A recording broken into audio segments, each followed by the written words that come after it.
I think we can slowly get rolling here. Would you guys agree? Excellent. All right. Well, as the other folks log in, I want to provide a quick intro here. Good morning, ladies and gentlemen. Thank you all for joining us today for this exciting webinar. My name is Mate Mulets, and I am delighted to have the honor of introducing today's speakers, Alyssa Dennis and Amrit Palaria, who will be sharing keys to successful archival projects in healthcare. Before I introduce our speakers, I'll take just a few minutes on some housekeeping items and to provide some background on 314E Corporation. Today's call is being recorded. Everyone's mics are muted and the cameras are off. If you have any questions, please put those in the chat and we will get to them at the end. The slides and a link to the recording will be available after the session and will be sent to you. Excellent. Let me take a next minute or so to share some background on 314E. 314E Corporation was established in 2004 and is headquartered in Silicon Valley with a clear and exclusive focus on healthcare IT. Over the years, our passionate team has dedicated itself to crafting innovative solutions that drive positive change within the healthcare industry. We understand the unique challenges faced by healthcare organizations and have tailored our products and services to meet their specific needs. 314E Corporation takes pride in its diverse range of products designed to address critical healthcare challenges. Our solutions encompass a data archival system, a document management system, a content management system, a digital adoption platform, a health data analytics platform, and an interface engine. Each product is carefully crafted to enhance efficiency, streamline workflows, and improve patient outcomes. In addition to our product suite, we offer a comprehensive range of services that cater to various aspects of healthcare IT, from EHR implementation and e-learning to training, interoperability, analytics, revenue cycle management, and IT services. Our team of experts is well equipped to guide healthcare organizations towards success in this rapidly evolving digital era. Over our nearly 20-year history, our solutions have benefited many of the country's largest health systems, academic medical centers, county and community hospitals, and even critical access and independent physician groups. Our affiliations and partnerships allow us to stay current with industry trends and provide strategic advantages for our clients. So without further ado, let me introduce today's speakers. Alyssa Dennis is 314E's HIM product manager. She has extensive experience leading and participating in archival projects for major acute care medical centers. She brings over 10 years of HIM operations leadership. She's Six Sigma certified and credentialed with AHIMA. She strongly believes in the power of effective communication and understands that that is the key to project success. Having been involved in projects where communication gaps led to misunderstandings and confusion, Alyssa is dedicated to helping teams thrive through clear and concise communication strategies. Next, we have Amrit Palaria, who is 314E's Director of Interoperability. With over 12 years in the healthcare IT industry, Amrit has led multiple projects on data integration, conversion, and interoperability. He is well-versed in technical, functional, and other challenges related to healthcare data. His innovative solutions have tackled complex problems, including the development of 314E's archival solution. Thank you once again for joining us and enjoy the webinar. Thank you, Mate. That was a wonderful introduction. So as you heard, my name is Alyssa Dennis, and I'm just going to give a brief overview of what we are going to cover during today's presentation. We have a lot in store for you. Right off the bat, we're going to cover what is an archive project. You know, it's easy to say archive project, but what are some of the key components that actually make up an archive project? And what are some things that you should maybe be thinking about even before you embark on your project of your own? You know, what is the project scope?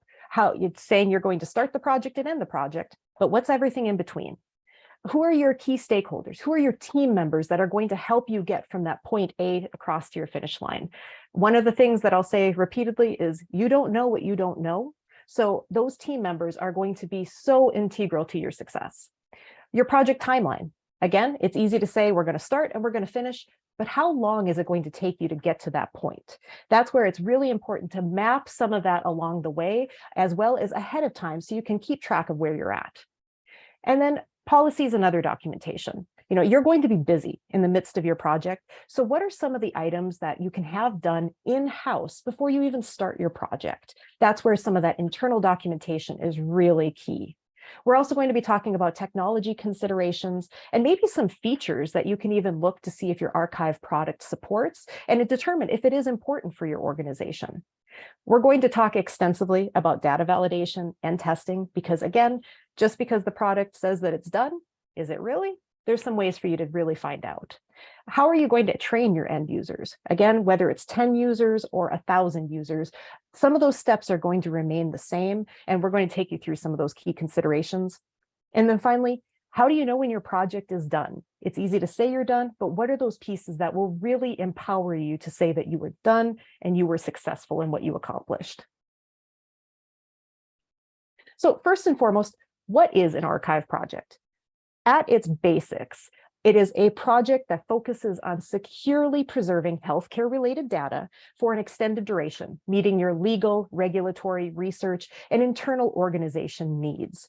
That's where that project is going to encompass the key goals of ensuring your data's integrity, ensuring your data is accessible to everybody that it needs to be accessible to, and nobody else, as well as ensuring that you are compliant with, again, your state, federal, organizational, all of the other requirements. And then we're also going to look at, it has to manage your storage costs. Obviously, a project has to be for a positive reason. And sometimes a very positive reason is just managing that overall cost. And then how do you do that while still minimizing any risks of data loss or, again, that unauthorized access? Probably the best way to try to looking at the start of this project is going to be the only way to do it successfully is through the effective collaboration. And we're going to talk about that probably pretty extensively because that collaboration needs to take place between your IT team, healthcare professionals, your HIM professionals, legal experts, etc. So there is going to be a large team that's going to help carry you across the finish line. Any other project, an archival project needs to have a strong foundation in a clearly defined scope. And the first thing to figure out is what data you're going to archive. What all would be needed to constitute your legal health record? Are you archiving everything in the designated record set? Which legacy source systems would you be archiving data from? How far back are you going to archive from, and for how long are you going to retain? All these decisions would be driven by patient care needs, HIM needs, federal and state laws and regulations, and sometimes also the needs of some third parties that you may need to share this data with. Besides the constituents of the data and its sources, you need to also determine who and how you would allow access to and retrieval of the data, as well as the security mechanisms you would adopt to protect the data and the privacy of your patients in accordance with HIPAA or other laws. And then again, within your project scope is going to be determining who those key stakeholders are. Who are your team members? And it might be something where you identify who those individuals are, but they may not be involved with the project in its entirety, maybe just bits and pieces. But again, that's going to be where you scope that. And then finally, your deadline. How are you going to determine when this project is over? Is it going to be done within 6 weeks, 6 months? What is the expectation? And that's where you're going to memorialize that in your scope. So your team members, your key stakeholders, who are those individuals? Because again, depending on the people you bring to your table, this is how you are going to be successful with your project. The first individual, probably you, is your facility project leader. That person is the one who is going to be the ringmaster. They are going to wrangle all of the parts of your project. That person is going to also be probably the key communication point between you and your vendor partner, the one who owns your archive product. So identifying this person early on is very important because this person is going to keep moving your timeline, and that person is going to keep pushing for the engagement of the rest of your key team members. Now, another person that is very important on a project team is your project champion. This person essentially is what they say. They champion your project. So they are the ones that are going out to the organization. They're having conversations. They're communicating the fact that this product is going to become available. They're communicating the process and the stance of where we're at in our project timeline, and they are bolstering the enthusiasm. Change is hard. Change in healthcare is hard and constant. So having somebody who's really enthusiastic is really going to help just continue that enthusiasm through the entire organization. One thing that I like is having that champion very high up in the organization. Have somebody who's in your C-suite, have somebody, a VP, depending upon your organization's overarching hierarchy, have somebody who's high up, because again, the more enthusiasm that person has, that's going to bleed through the rest of your organization. And it makes end users feel a little bit more secure that if they see somebody who has a lot of power in their organization, is excited about change, that's going to make it a little easier for them to carry forward with that same momentum. Have HIM representation. I have an HIM background. I have been there where we haven't been at the table early enough on, and it's challenging to kind of pick up those pieces after the fact. Have that HIM representation, whether it's an end user, a super user of a system who can help with the data validation. Maybe it's an HIM leader who has more understanding about the regulations and the document retention requirements. Make sure you involve HIM very, very early. And then, Amrit, who would you recommend that we involve from an IT perspective? Yes, Alyssa. It is essential to realize that an archival project would require a gamut of technical expertise. Depending on the nature of your implementation, you are going to need database engineers, legacy system analysts, system administrators, cloud programmers, IT support, and other technical expertise. And more often than not, you're going to employ their services on an ad hoc basis. So it's very important to plan well. Who all are you going to need and when? Reminds me of a project when we needed to set up the firewall for our integration server. And the one engineer who could have done that was out on vacation. This was a task on the critical path, and we were delayed by almost a week because of this. So you need to ensure that the folks you're going to engage are not only aware of their involvement, but also the project timelines and their roles in the broader scheme, so that they are available when you need them.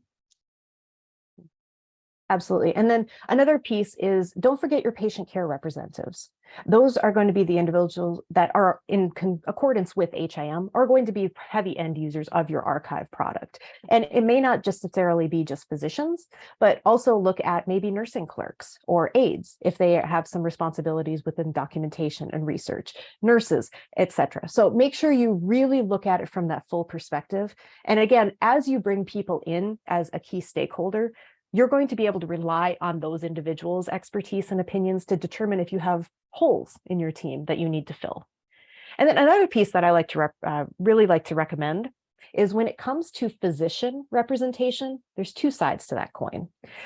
Usually you're going to have a physician who is excited to be a part of the project. Maybe they're going to even approach the project leader and ask to be involved when it becomes circulated in the organization that this product is happening. That person might be a little bit more tech savvy, a little more comfortable with the changes that are happening in healthcare, just has that basis of enthusiasm. That's great. That is a huge, huge asset to your project team. But if it's possible, I recommend also involving somebody on the physician side who's maybe a little bit more reluctant. Maybe they're not quite as comfortable with the tech requirements these days. Maybe they've had a little bit more of a challenge with the changes, just might not be quite as enthusiastic. It's really nice if you can get that individual involved in the product, because one, you essentially create almost a mini champion if you can, waylay some of their concerns, because then they're going to communicate just in their day-to-day that maybe the product isn't quite so scary, and it helps smooth that way. But it also gives you and your official project champion a little bit of a peek behind the curtain, so to speak, of some of the other, little less enthusiastic comments, maybe a little bit more of the negativity that might be surrounding your project whole organization wide. And it allows you to, plan a mitigation plan a little bit earlier. So if you have that option, I highly recommend involving both. But regardless, the sooner that you can identify who your key players are, then smoother that everything is going to go.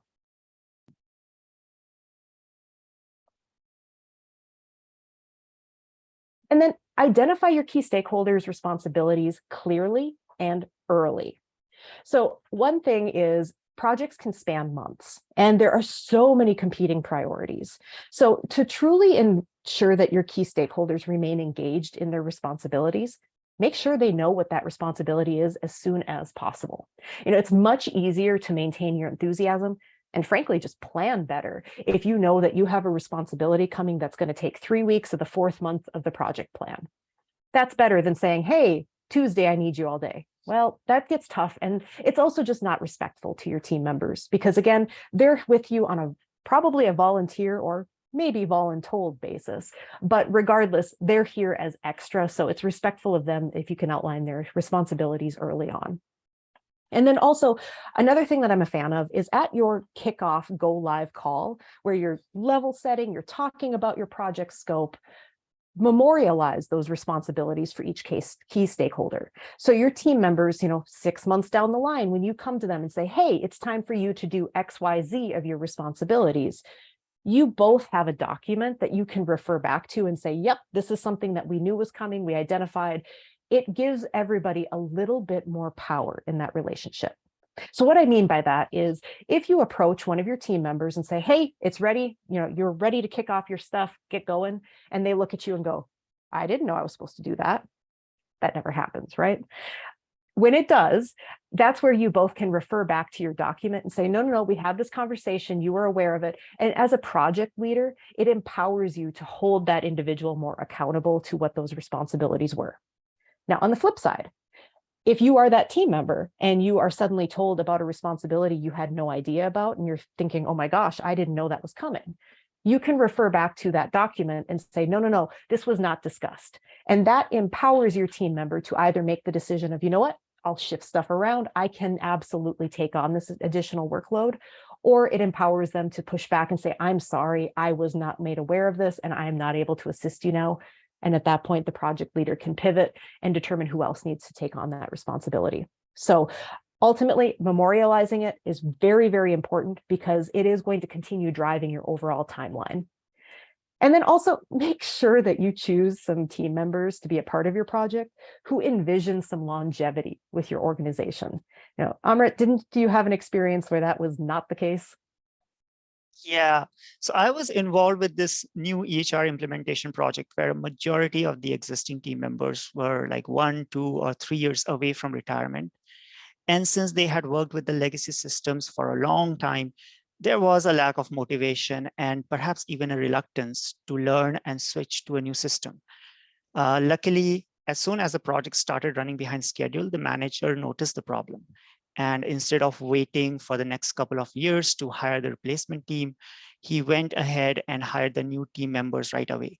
The new team had a long-term stake in the project, and so they brought new enthusiasm. And this enthusiasm went a long way towards making that project a success. Moral of the story, motivated and enthusiastic members are so valuable to any project. Absolutely. And I really do like how that manager handled that situation, because instead of being, just simply pivoting and shifting all of the attention to the new team members with that enthusiasm, I feel that the way that they handled it is they just identified there was a gap in their team members, and they were able to fill that gap with the enthusiastic new team members while still maintaining all of that legacy knowledge that is invaluable. So I really like how that shows that pivoting I was talking about as a project leader. And then finally, when it comes to your team members, as a project leader, I also feel very strongly that it is your responsibility to create your project as a safe space. So what I mean by that is you're at the very first kickoff call. It is so important to basically lay that stance of leave your titles, leave your egos at the door. Easier said than done. But the reason being is that when you assemble your team members, they are going to come from all walks of life in your organization. You are going to have the entry-level end users, you are going to have potentially C-suite individuals, physicians, etc., and everybody in between. Those individuals come with a wealth of knowledge you cannot get elsewhere, and you need to ensure that you are able to harness that knowledge while still being able to balance some of the stronger personalities. There are going to be individuals that have no problem speaking up in a large group setting, whether it is sitting around a board table or if you're on a Zoom. There's going to be those individuals that have an opinion and they want everybody to know about it, and that's great because you need that opinion. But those individuals who are a little quieter, who are a little bit more prone to listening than sharing, that's your responsibility to really tease out. Because again, You brought these team members to the table for a reason. Now make sure they all feel empowered to speak up to the best of their ability. So not only do you have to assemble your team appropriately, but you also have to do the paperwork. That never goes away. But again, if you plan a little bit ahead, you're able to do some of that paperwork before you need it. And it will stop that mid-project scramble. Because again, some of these are just inevitable. I highly, highly recommend that you ensure that your legal medical record and your designated record set are well documented, they're updated, and you know where that document lives.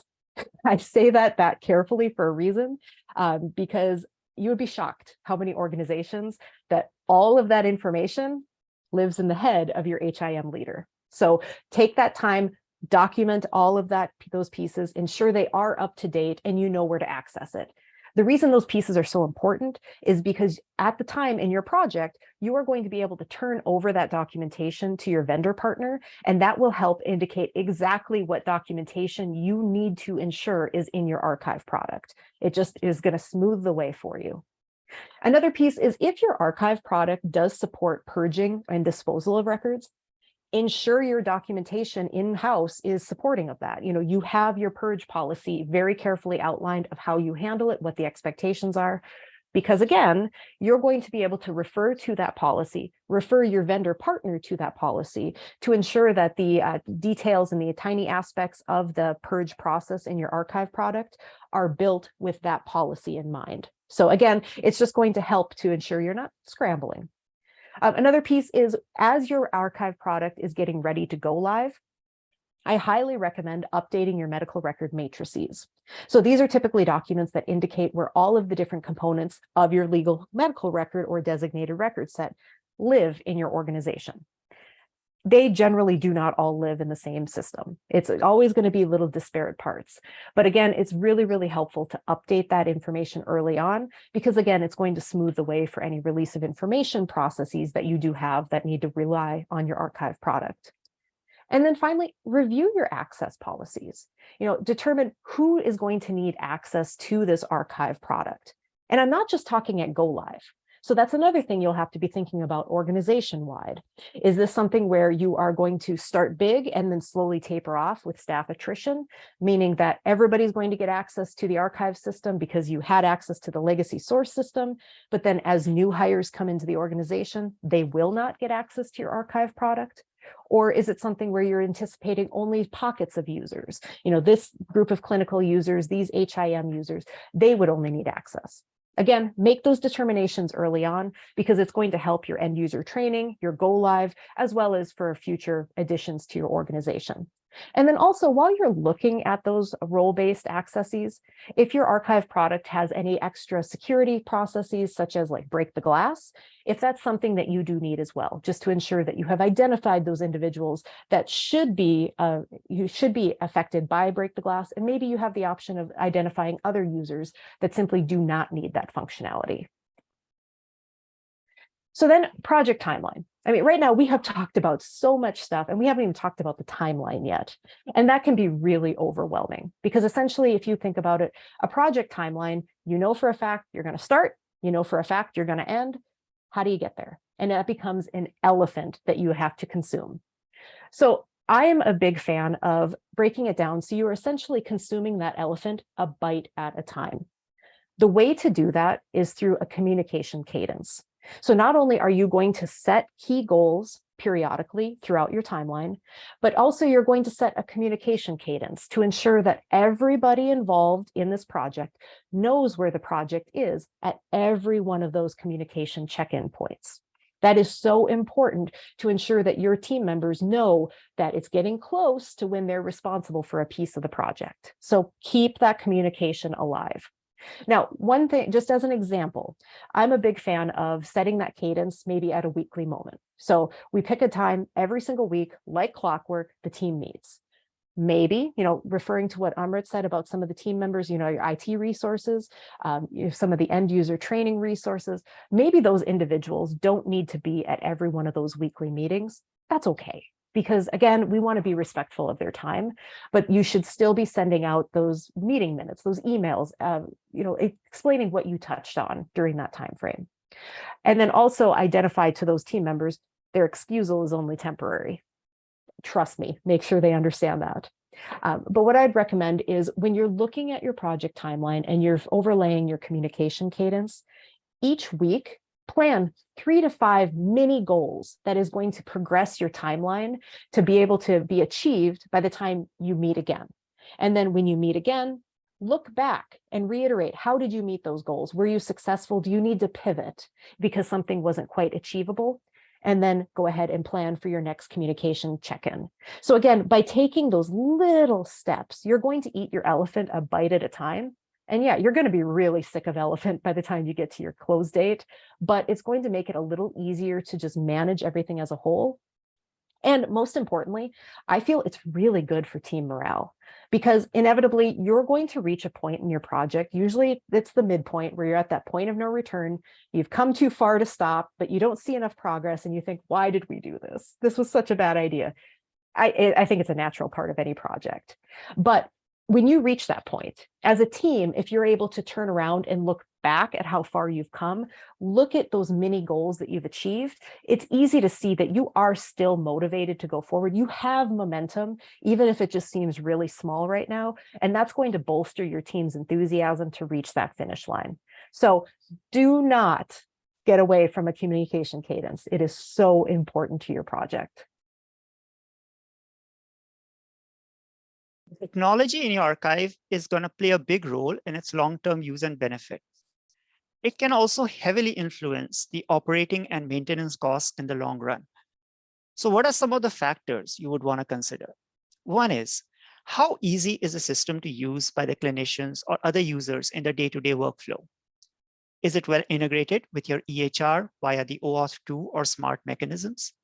Or is it going to disrupt the user's flow, create discomfort, and cause delays in patient care and treatment? In healthcare, securing sensitive patient information in compliance with HIPAA is critically important. Alyssa talked about policies earlier. As custodians of patient data, you would need to determine data security policies. Whom all would you allow access to a patient's data, and to what extent? And would your archival system allow for secure access, such as controlling and limiting access to a patient's data based on the user's role? Would you want your archival vendor to be SOC 2 compliant or HITRUST accredited? Two major aspects of archive data that can help with compliance are provenance and auditing.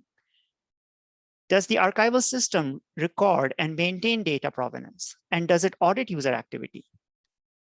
And beyond security, does your archive have the functionalities and the ability to comply with other laws, such as the Cures Act? An archive's primary job is to store data. So you would need to decide on the method of storage and maintenance of this data. Now, a cloud-based system can bring significant cost savings, along with enhanced reliability over an on-premise solution. And most cloud systems are compliant with security standards such as HIPAA. So you would need to check if your archival system would allow for easy cloud deployment. Is your archive going to be cloud agnostic and allow you freedom of choice in determining your cloud service provider? Or would it require you to go for specific providers? Now let's talk about the data itself a bit. Remember, you're going to be bringing data from multiple systems, which implies differing data models, inconsistent structures, and various formats. How easily can you use this inconsistent data? Can you drive analytics out of this data? How readily can you report on or find some information in this data when needed? One solution is to consider an archive system with a common data model for all data, regardless of the source. But then, which model? What would be the determining factors? Some to consider might be ease of use, reportability, storage requirements, speed of access, and compliance with federal or state policies. You would need to ensure proper usability of this data in terms of its reportability and other aspects. Is the extracted data granular or discrete enough? Is it formatted in the right way, such that it is compatible with the reporting mechanisms or other applications it may need to be used with? Are the right terminology or code sets being used? Data consistency and formatting are two important aspects of good data, but accuracy and completeness of data are fundamental to data quality. How many of us have not heard of an incident where patient safety was compromised owing to a patient matching issue or similar? Both missing data and incorrect or misleading data can have disastrous fallout. One reason for poor quality of the extracted data could be that the data is present at some location other than the expected one in the source database. An archival vendor can help mitigate the risk of poor quality by executing certain data quality checks on the extracted data. And nothing beats testing and data validation to not only ensure all aspects of data quality, but also bring organizational confidence in the extracted data. And I'll be talking more about this in a bit. And other features to consider when you're talking about technology is what can your archive product do? And so maybe these are some of these conversations that you would have even before you chose a product. Ultimately, if you have the option of assembling your team members before you have even identified who your vendor is going to be, those perspectives are going to be invaluable for determining some of these features. So just a couple of examples to question is the role-based access. The product that you're looking at or you've agreed to go with, how robust is that? And do you need that robustness? Because that's another thing. Remember, we're talking about some cost savings here as well. So just because a vendor offers a feature, if it is not right for your organization, that might be a consideration point that you should look at. So you don't have to change your ways to meet a product, but the product should really support the ways of your organization. So role-based access, do you have the option of being granular and ensuring that only certain users have access to certain items in the archive?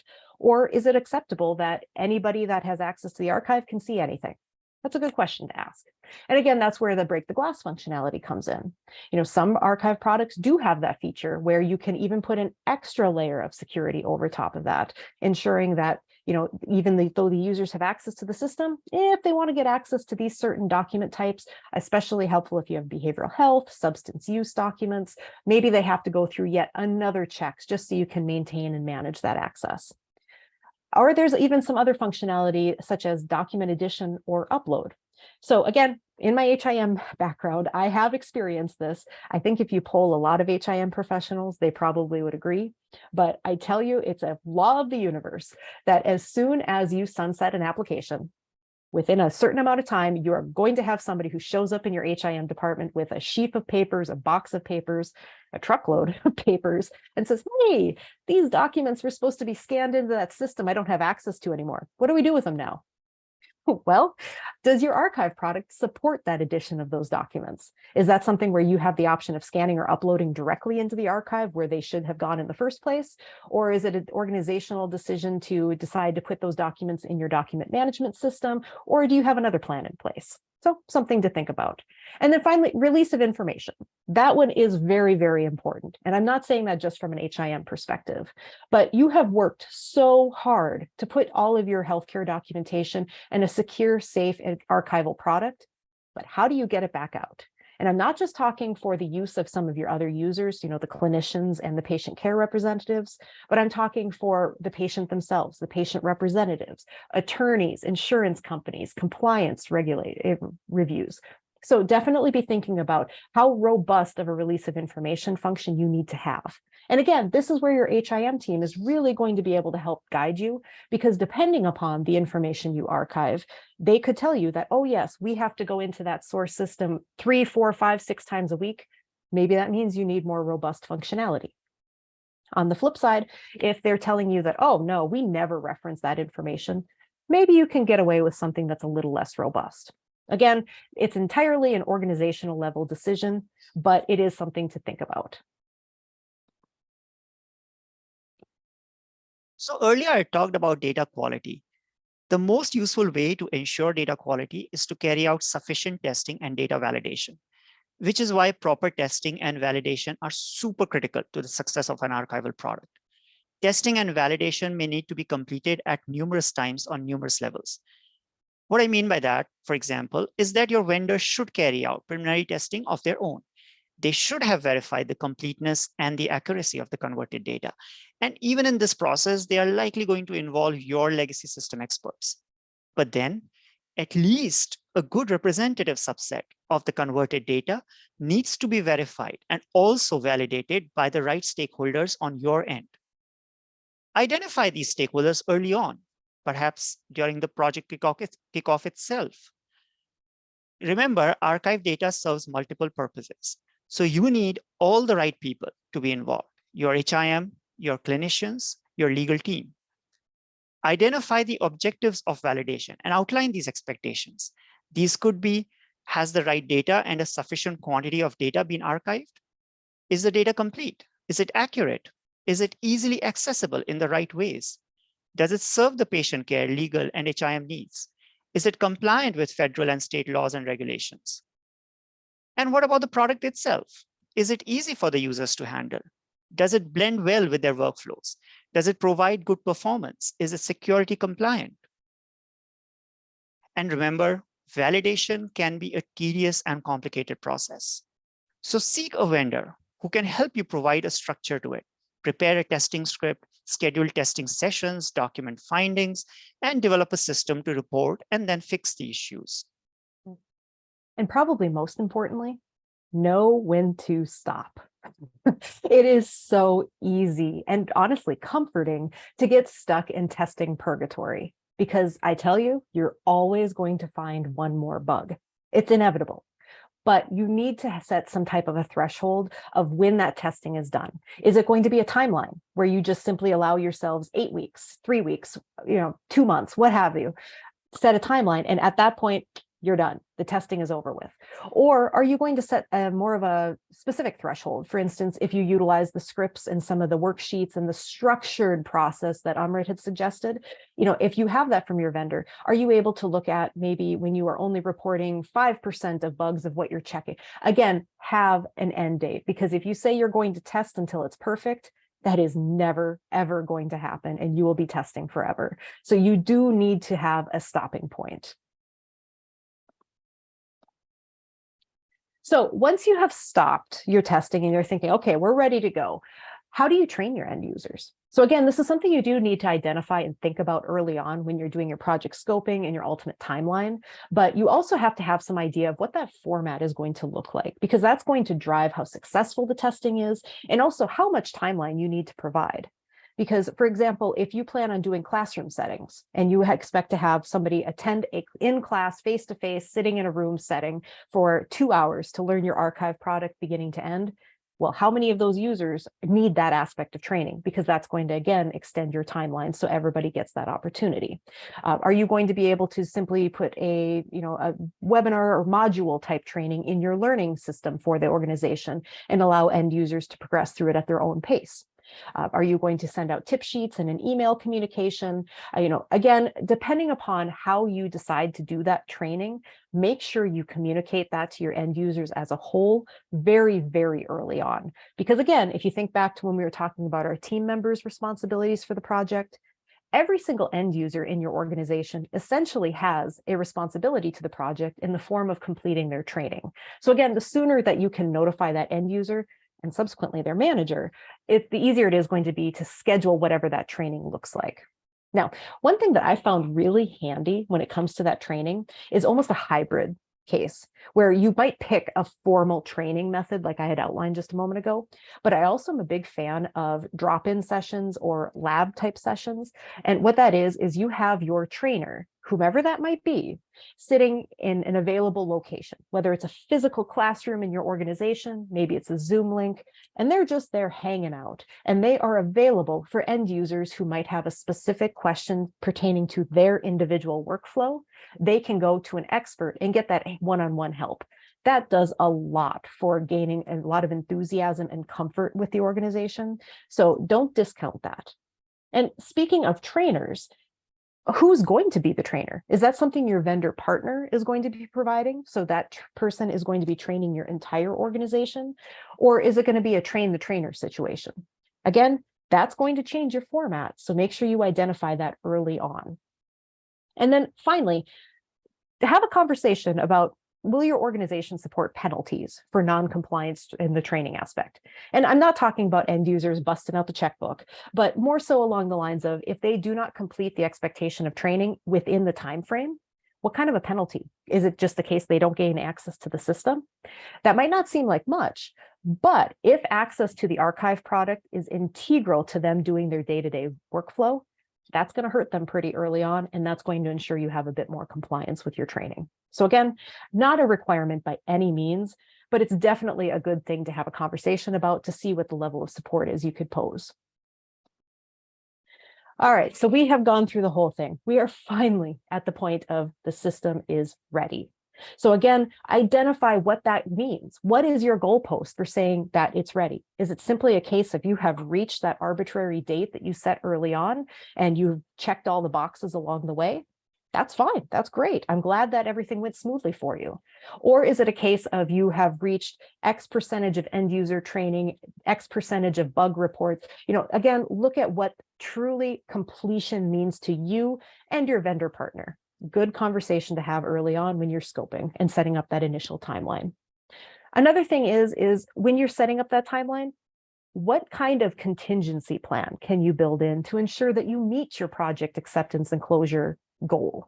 Is that a case where you are able to shave off some pieces of some of the, of your project timeline? So for instance, if your validation testing is just going smooth as can be, you had originally given yourselves 8 weeks to get it done, but by the end of 6 weeks, you're not finding any bugs, things are going well. Well, can you take that 2 weeks out of the validation testing bucket and move it elsewhere in your project? That's something that you're only going to be able to determine at the time. But as a project leader, that's something to always be thinking about. What can you massage? What can you manipulate to ensure that you don't have that project scramble happening? And then outline a process. And this should be done early on, but at least reiterate it at this point with your vendor partner of what is the continued support going to look like? What does that future bug reporting look like? Because again, you have tested everything, things look great, there's still going to be bugs that show up. So in that case, how do you report them back to your vendor? How do you get that support to fix those issues? And then do you also have the option for some kind of optimization? Once you release that product into the wide world and your end users start utilizing it, they're going to come up with better ways of doing things. So at that point, can you go back to your vendor and suggest changes, or is what you have on the go live day one what you will have through the life cycle of the product? Not a bad thing, but again, something to know early on to make sure that everybody's on the same page. And then finally, make sure that you have that vendor support. Me personally, I feel that you should have that close vendor support through the entire life cycle of your archive product. But again, make sure that your expectations match up with the reality and the expectations of what the vendor partner is going to support. We've gone through a lot, and I appreciate everybody's time and attention while we walked through everything. Like Matej had said early on, if you do have any questions, now would be the time to ask. We have some time. Go ahead and put those into the Q&A section, and Amrit and I would love to talk about them.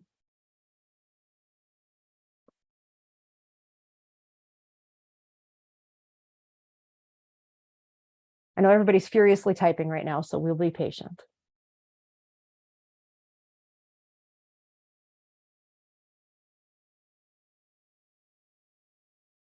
Perfect. Here's a good question. Is there a best practice timeline for purging old health records? Not really.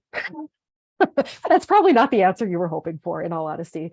But I don't think there is a best practice timeline. I think it's going to be a best practice for your organization. And I know that's wishy-washy, but it's going to be dependent on your needs within your organization. Not only do you have to look at your state retention policies, which do differ state to state, but you also have to look at, is your organization an education facility? So you need to have some records available. Is there research being done? So there's those pieces internally. If you are looking at starting purging, and thinking, we just got to do it, we have to get our arms around this, I would recommend starting with your deceased population first, because those are the easiest ones where their last date of service. There's nothing that's going to slide by you. So at that point, you could look at that date of demise and then make sure that it's at least 20 years in the past or 10 years in the past, again, based on your state retention requirements. So at least it gives you a starting point. Ooh, how long does a typical implementation take for data archival? Well, Again, that depends. It's really going to depend on the scope of data. And Amrit, I'm going to rely on you to fill in some of my blanks here. But I think ultimately, it's going to depend on your legacy source platform and also how long that platform has been in use. Would you agree with that? Exactly. And, also, is it an inpatient system, both inpatient, outpatient system? The amount of data changes system to system. How many systems are you bringing in data from? And, again, the complexity of the systems, the complexity of the data that's present. There are a lot of factors that can play a role here. And obviously also how big your team is, right? That's working on it. But this is something that you can always work out with your vendor, and whatever your timelines are, most likely your vendor is going to accommodate those, right?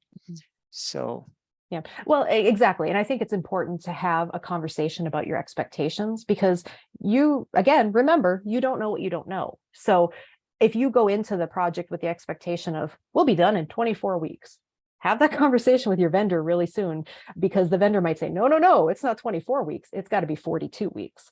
And again, it's not quite so painful if you have that conversation early on and you're not laboring under a different preconceived notion.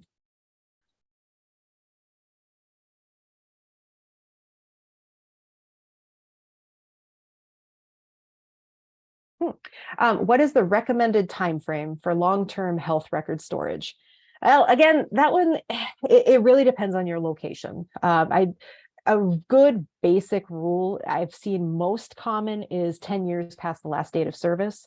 But again, it's going to depend on state. Like, for instance, the state I live in, the rule is 10 years past the last date of service or the age of 21, which is the majority consideration here, whichever time frame is longer. So again, the best recommended time frame is the recommended time frame for your specific organization based on where you are located. So do some research on state laws. That's going to at least get you started in the right direction.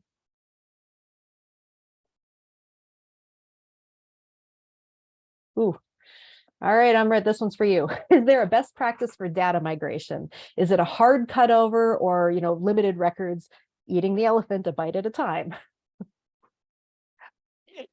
So it really depends on the technology you're using partly. So if you're using like a parallel platform, you can probably pull a number of records at one time, and it's faster. And again, the limitation, how much can you do at a time, really depends on how complex a system you have employed. So if you have more nodes, if you have more, and also depends on the complexity of the data, and the model you're using, which data model are you using, that will play a role as well.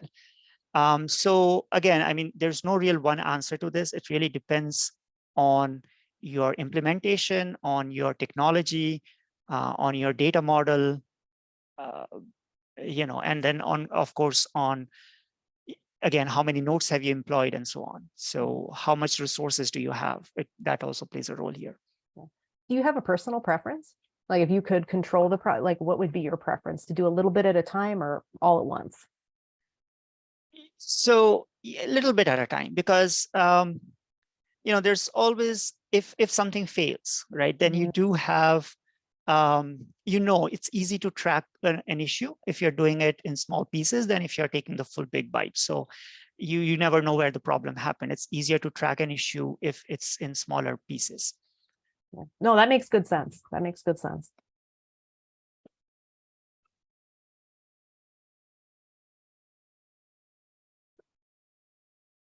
All right.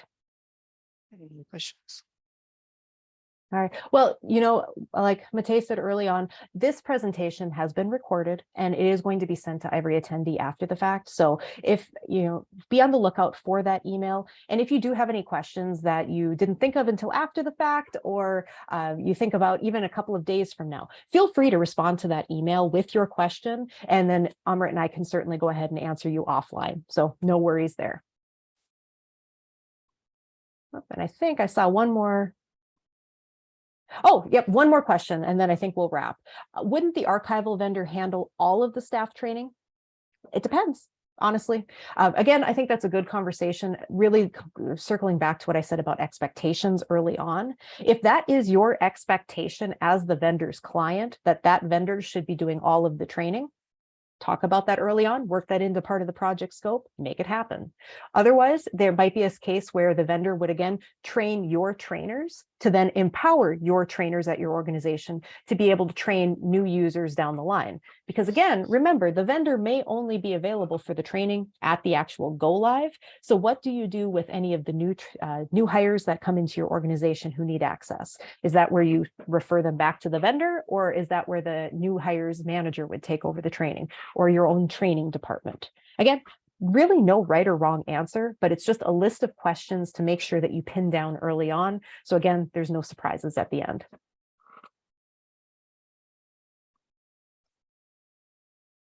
All right. So like I said, thank you so much for taking the time to be with us today. We really, really appreciate your presence as well as your engagement. Looking ahead, like I said, if you have any questions, feel free to reach out to us via email. We're here to help. And regardless of what your archive product and your project is looking like, we know you're going to do great. Take care, everyone. Thank you.